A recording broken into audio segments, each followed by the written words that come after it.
No puedes resolver, esto es un tema también importante en la metafísica de un curso de milagros. No puedes resolver el problema de la autoridad menospreciando el poder de tu mente. Y esto es exactamente lo que hacemos aquí. Hemos menospreciado el poder de la mente hasta tal punto que nos hemos enajenado de ella.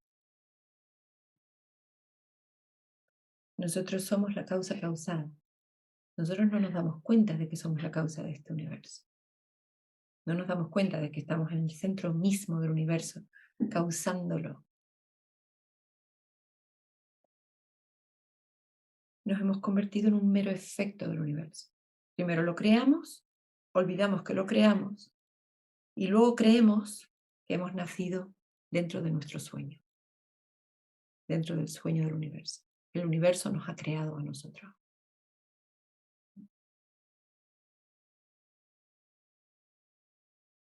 Esta es la forma en la que hemos menospreciado el poder de la mente. Nos hemos disociado de Dios, nos hemos disociado de la mente creadora, fabricadora, proyectora de este universo, el soñador del sueño. Y ahora estamos escondidos en una fracción mínima del ser, a la que llamamos mi yo personal, completamente disociados del resto de la totalidad de nuestro ser.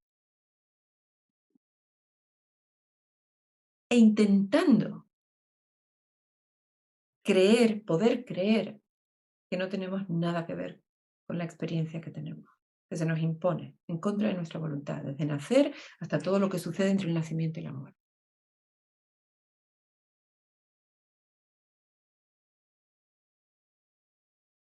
En este mundo, todo el mundo, recuerdo a Alan Watts que decía, hay un tabú en este mundo. Todo el mundo está intentando disimular quién es. Todo el mundo intenta conversaciones banales, diversión, distracción. Todo el mundo intenta distraerse con esta feria de vanidades que es el mundo. Todo el mundo intenta proyectar. Todo el mundo intenta evitar el silencio incómodo.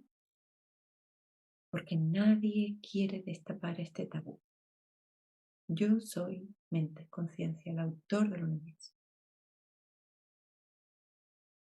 Y si menosprecio el poder de mi mente, no podré salir de este laberinto, porque yo me metí en él y solo yo, utilizando el poder de mi mente, puedo salir de él. Pero estamos tan profundamente empeñados en mantenernos en el anonimato y escondernos detrás del cuerpo-mente, que cuando aparece un curso revolucionario como este, poderosísimo, intentando hacer que salgamos de nuestro escondite, nos aterrorizamos. No todos. Hay algunos valientes que son capaces de leer el curso y releerlo y enamorarse de él.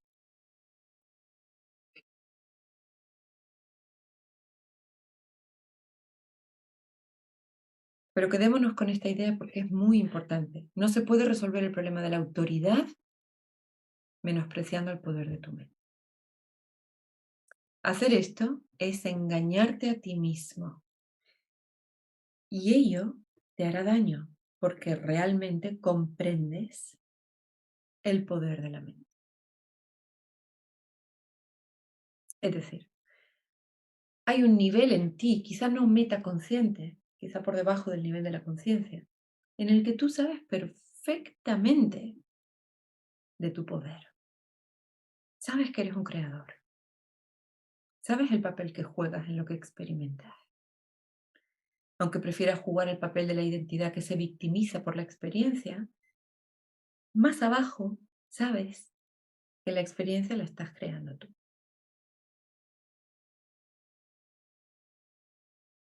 Comprendes también que no puedes debilitarla a tu mente, de la misma manera en que tampoco puedes debilitar a Dios.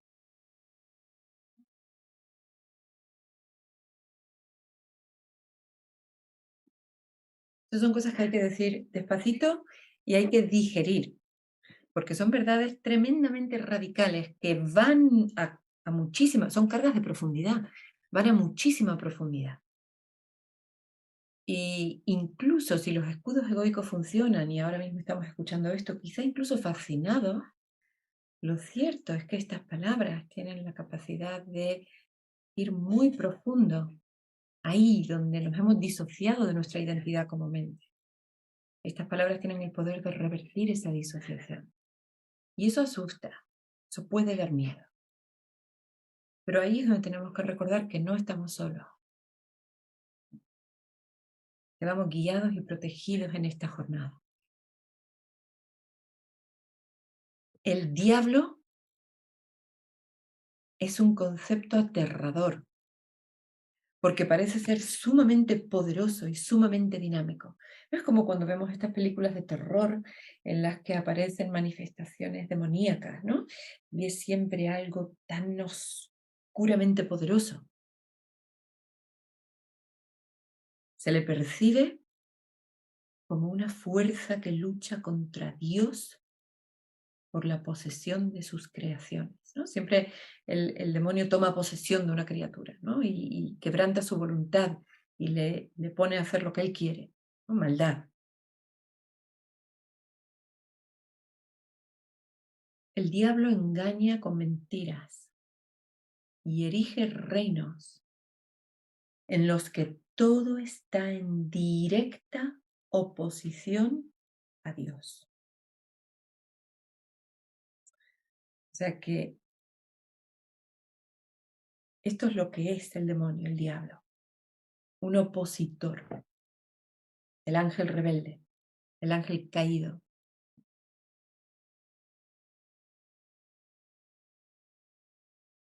Y esto es lo que es el ego. El ego es un opositor por sistema.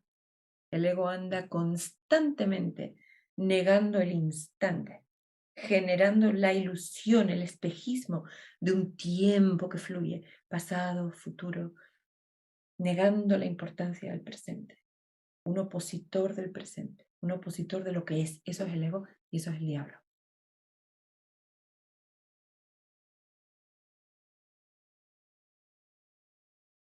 El generador de este espejismo de que a Dios le ha salido un opuesto, de que hemos encontrado que Dios no era infinito. Dios tenía un punto en el que Él termina. Y ahí empieza el ego o el reino del diablo, un lugar de opuestos. La lección de hoy lo dice mucho. Aquí se elige entre opuestos. Aquí aprendemos a elegir entre opuestos. Porque los opuestos hay que aprenderlos, porque no existen en la realidad. Sin embargo, el diablo atrae a los hombres en vez de repelerlos. Y estos están dispuestos a venderle sus almas a cambio de regalos sin ningún valor. Esto como vemos a estos conquistadores que iban a América o que iban a África, que intercambiaban los diamantes o el oro por baratijas sin ningún tipo de valor. Así de estúpidos somos los seres humanos cuando compramos los regalos y las promesas de Dios. Nos está ofreciendo relaciones, proyectos, éxito, admiración, juventud eterna, salud, dinero, riqueza, cuando todo eso está destinado a ir al polvo.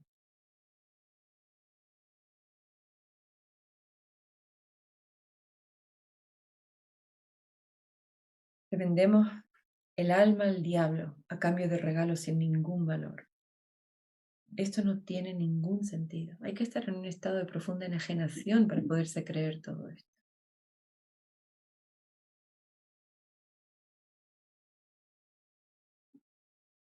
Y esta es la belleza, ¿no?, de ese símbolo que aparece en el sueño, que es el místico, ¿no? Ese hombre, esa mujer que no compra estas promesas, que no cae en este juego sin sentido. Estaba acordándome, hay un Upanishad, el Katha Upanishad, en el que el protagonista es un niño muy pequeño, llamado Nachiketa, que va y tiene una conversación con la muerte. Y le pide a la muerte que le diga qué hay más allá de ella. Si hay algo eterno que la muerte no puede destruir. Y la muerte le dice, pregúntame otra cosa. Eso no me lo preguntes. Pues la muerte no quiere vender ese secreto tan barato. Pero el niño insiste, la muerte le tienta, llama a la muerte, le tienta a una chiqueta y le dice, te daré riquezas, una vida larga y próspera, te daré mujeres, te daré carros, bueyes, en la época védica. Y Nachiqueta, con un desdén y un desapego, un vairaque imponente, desecha todo eso y dice, yo no quiero nada de todo eso. No quiero nada de todo eso, porque aunque lo obtenga y lo disfrute, luego vendrás tú, llama la muerte y me lo arrebatarás todo. Ese es el espíritu del místico. Entonces llama a la muerte ante un espíritu tan determinado. El espíritu del místico no puede negarse. Y entonces le instruye con los secretos del ser, que es lo que constituye luego este Upanishad.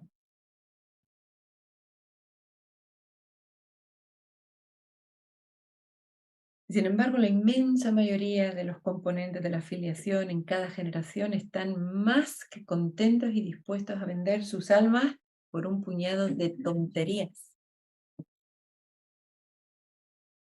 por unos cuantos me gusta en Instagram, en Facebook, generar admiración, un poquito de dinero en el banco, una pareja, y le vendemos el alma al diablo.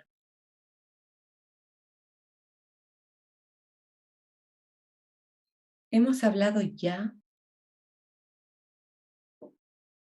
de la caída o separación. La caída es un tópico universal, está en el inconsciente colectivo. Todas las tradiciones espirituales tienen que dar algún tipo de explicación de lo inexplicable, de cómo es posible que haya surgido este universo de espacio, tiempo, de este formato de relación sujeto-objeto.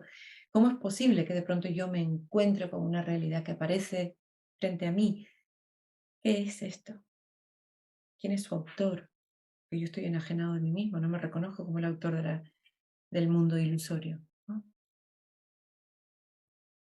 Así que, y son historias bellísimas, son unos mitos muy hermosos, los que hay en todas las tradiciones hablando de la caída, el momento de la separación. Está el Génesis en la Biblia, en el Antiguo Testamento. El curso de Milagros habla del instante impío de la separación en el que en la eternidad se adentró una locada idea de la que el Hijo de Dios olvidó reír y pareció tener consecuencias serias. Y esas consecuencias son este universo. La caída o separación, más su significado, tiene que comprenderse claramente. La separación es un sistema de pensamiento, es un paradigma, una manera de pensar, un sistema de referencia para conocer una realidad particular. Eso es la separación, un sistema de pensamiento, un paradigma.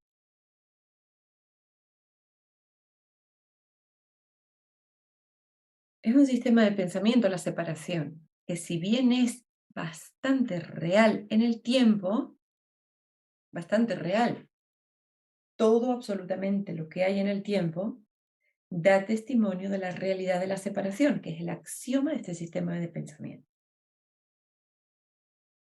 En la eternidad, sin embargo, la separación no es real en absoluto. Repito, la separación es un sistema de pensamiento que si bien es bastante real en el tiempo, en la eternidad no lo es en absoluto. En la realidad, la separación no existe. Estoy leyendo ahora sobre una teoría muy poco ortodoxa en física, y sin embargo su autor es un físico.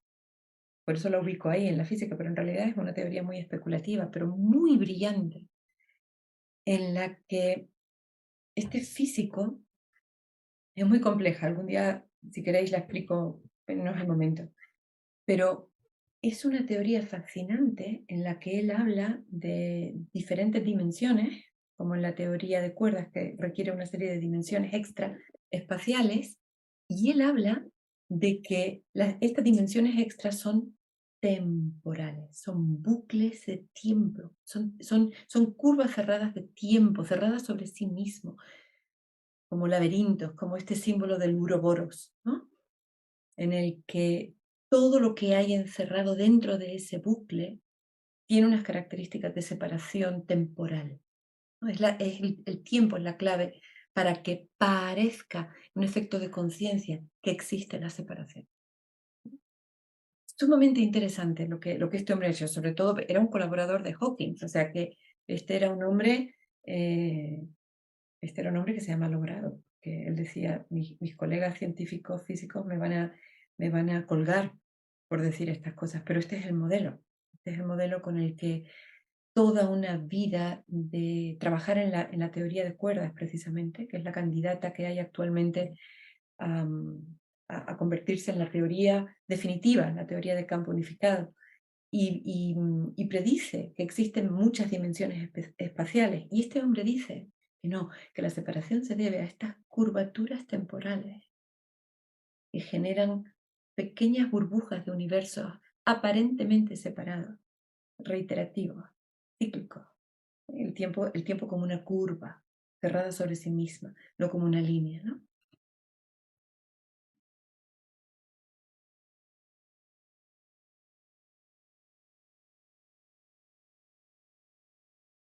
Aquí lo vemos.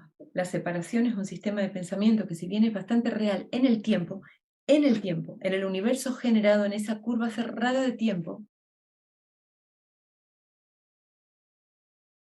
en la eternidad no lo es en absoluto. Porque la separación es una especie de efecto óptico, de espejismo, que se debe a una manera de utilizar el tiempo en esa curva cerrada.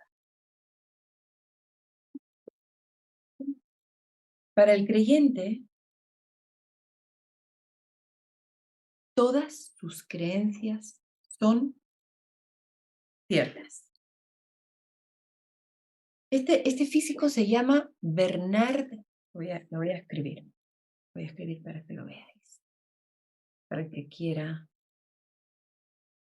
Bernard Carr. ¿Cuáles son las implicaciones fascinantes de la teoría de este hombre? Me puedo entusiasmar hablando de él, me tiene fascinada. Él dice, imaginad que hay una máquina del tiempo, pero no una máquina del tiempo como las que conocemos a través de las películas de ciencia ficción, en la que decimos, por ejemplo, estoy en el 2023 y quiero viajar al año 50 o al año cero antes de Cristo, al año en el que Cristo nació, cualquier cosa. Él decía, no, imaginad que tenemos una máquina del tiempo mediante la cual, cuando viajamos en el tiempo hacia atrás, hacia el pasado, todo el tiempo es pasado, nos convertimos en otra persona, dice él. De manera que, desde la escala temporal de esa curvatura, todos parecemos diferentes personas. Pero cuando subimos en la jerarquía temporal, desde un punto más elevado, todos esos fragmentos son memorias de un mismo ser. Es decir, es un mismo ser fragmentado, relacionándose siempre consigo mismo. Esto recuerda ecos del Evangelio, ¿no? Cuando Jesús decía en el Evangelio apócrifo de Tomás, decía, buscad en una piedra y ahí estaré yo. Cortad un tronco y ahí estaré yo. Y cuando le des de comer a un hermano, me habrás dado de comer a mí.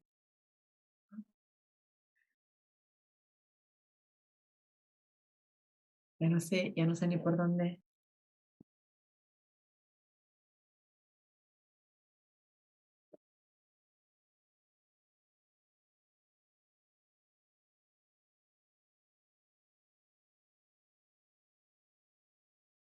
Bien, para el creyente, todas sus creencias son ciertas. Tenemos que entender que en virtud de este poder nos hemos autohipnotizado. Somos esta divinidad indivisa que se ha hipnotizado a sí mismo, ¿no? Y que se está creyendo ahora sus propias creencias. Y se las cree, ya lo creo que se las cree. Todos y cada uno de nosotros estamos convencidos de que somos fulanito de tal, ¿no? Como el loco que llega al psiquiatra y le dice que es Cleopatra o que es Napoleón Bonaparte. El mismo tipo de locura. Yo soy este cuerpo-mente, yo soy Susana.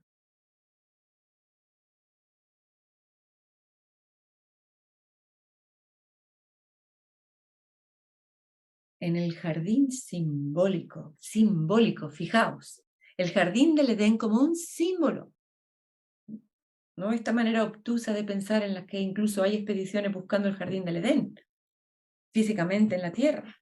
No, en el jardín simbólico se prohibió la fruta de un solo árbol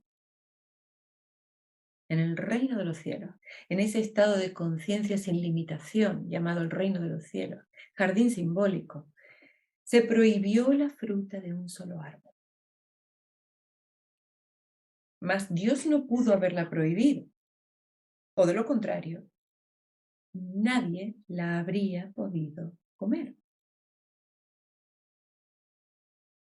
Si Dios conoce a sus hijos, y yo te aseguro que los conoce, ¿cómo iba a ponerles en una situación en la que su propia destrucción fuese posible?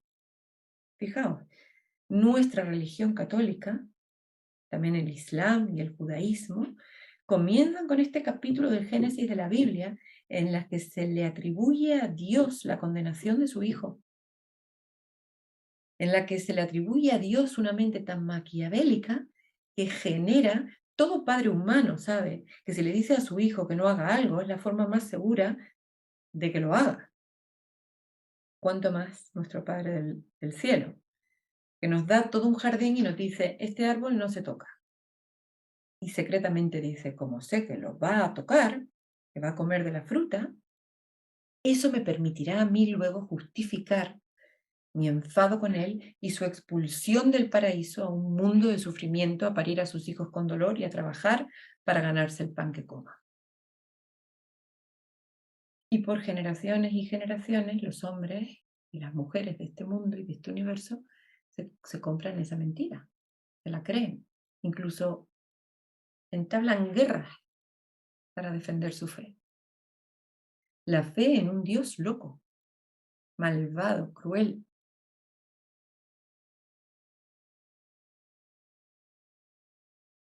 Esto me recuerda a los profesores que hemos tenido muchas veces en la escuela, ¿no? Que están ahí intentando ver si nos copiábamos para luego castigarnos.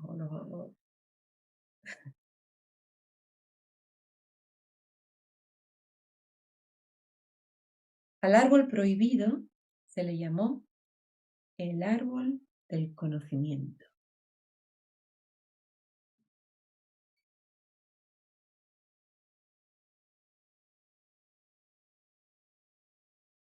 Sin embargo, Dios creó el conocimiento y se lo otorgó libremente a todas sus creaciones.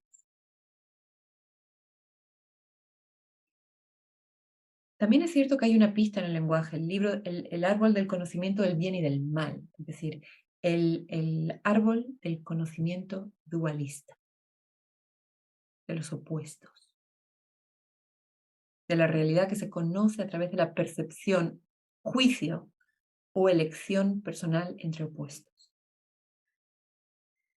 Este simbolismo se ha interpretado de muchas maneras, pero puedes estar seguro de que escuchemos esto, cualquier interpretación que conciba a Dios o a sus creaciones como capaces de destruir su propio propósito es errónea. Aquí sí tenemos un dogma, aquí deberíamos tomarnos esto como un dogma. Esto sí, porque esto nos libera del miedo. La tercera ley del caos, Dios es nuestro verdugo.